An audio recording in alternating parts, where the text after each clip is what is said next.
This week on the Journal Editorial Report, the GOP candidates gear up for a high-stakes showdown in New Hampshire. With his rivals gaining in the polls, can Donald Trump pull off a big win on Tuesday? Will his Iowa momentum propel Marco Rubio to a top spot?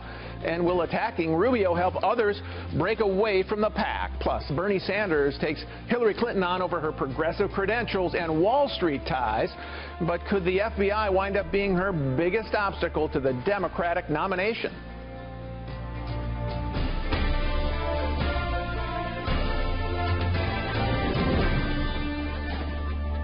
Welcome to this special edition of the Journal Editorial Report. I'm Paul Gigot, and we're counting down to Tuesday's first-in-the-nation primary in New Hampshire. That's where a shrinking GOP field is gearing up for tonight's debate, the last before Granite State voters head to the polls on Tuesday. And with Florida Senator Marco Rubio surging to second place after his strong showing in Iowa, the stakes couldn't be higher for the three Republican frontrunners. No, the person that came in third, they said, unbelievable result, unbelievable, this is a huge victory. But I came in second, and they said, Trump didn't do so well. If momentum were measured by the media, Marco Rubio would already be the Republican nominee. I know this about politics: when everyone's attacking you, you must be doing something right. Joining the panel this week, Wall Street Journal columnist and deputy editor Dan Henninger, columnist Mary Anastasia O'Grady, assistant editorial page editor James Freeman, and columnist Jason Riley. So, Dan, let's start us off by focusing on Donald Trump, because he was leading in Iowa, then he lost, and now he's leading big in New Hampshire. I think he has to win in New Hampshire to keep this, to prevent the storyline from becoming not Donald Trump winner, but Donald Trump loser. Yeah, well, Paul, this is why we love the little state of New Hampshire. It is so unpredictable. We don't quite know how it's going to turn out on Tuesday. But I would agree with you. I think Donald Trump could have lost either Iowa or New Hampshire. He cannot lose both. He has to win. Moreover, I think he probably has to win by at least 10 points. Really? You think at least 10 points? That's a big, yeah, big... I think if he came below 10, it would suggest that there is some vulnerability there in the Trump candidacy. And that's why I think we're going to see a really rock'em sock'em debate tonight. I think Donald Trump is going to go in there and try to suppress the others by focusing all of the attention on himself in his own Trumpian way, and the others are going to have to fight their way through it. Jason, what do you make of Donald Trump's behavior since Iowa? He first reacted by, graciously, briefly, but graciously saying, you know, thank you, Iowa, I finished second. I may even buy a farm.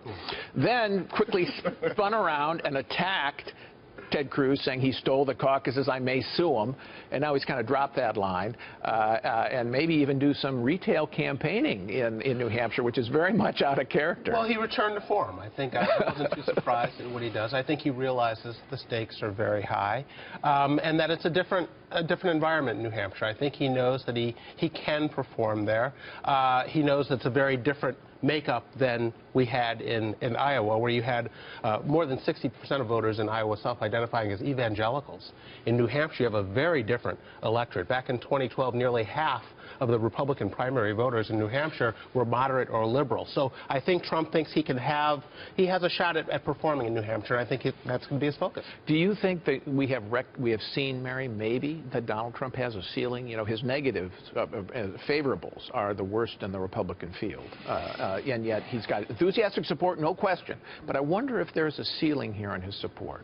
Yeah, this is exactly what his problem is, and I think you saw him complaining about the fact that nobody got excited because he came in second. And the real problem is that he met expectations. And if he goes to New Hampshire and only meets expectations, which is, of course, he's ahead in the polls right now, but if he only meets expectations and he doesn't break through that ceiling, which looks to be somewhere around the 30% level, I think that people will start to join that chorus which says that while he might be popular in these primaries, he can't win in a national election. And he was supposed to be somebody who could break conventional political rules. I think in Iowa we found out, you know, maybe not. And in New Hampshire, John Kasich's done 100 town halls. Now, he's still back in the polls. But that's what the voters kind of expect in New Hampshire.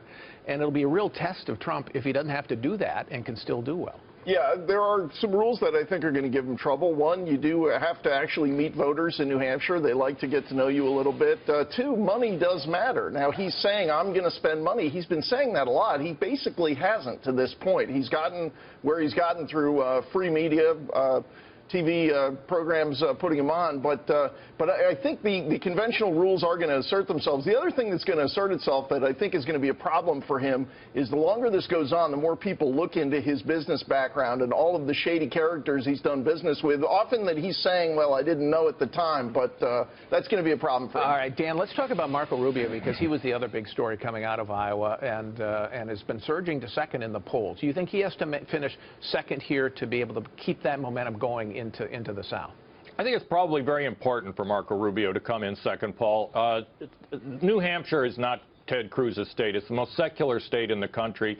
He doesn't seem to be trying to appeal to those kinds of voters up there. It looks like he's pointing himself forward at South Carolina. Ted Cruz is, yeah. Ted Cruz is. And under those circumstances, I think Rubio probably does need to come in second, because if he sticks at third, it would sort of undermine the momentum narrative that is built up around him, and would make him look also as though he had some vulnerabilities that the others are going to be able to exploit in the primaries ahead. You know, it's fascinating, Mary. There's Rubio is running very distinctly different race than Donald Trump and Ted Cruz. They're both focusing on the trouble the country's in, kind of the anger, the frustration people have. Rubio is he hits those notes, but then he also says, look, I can be the unifier.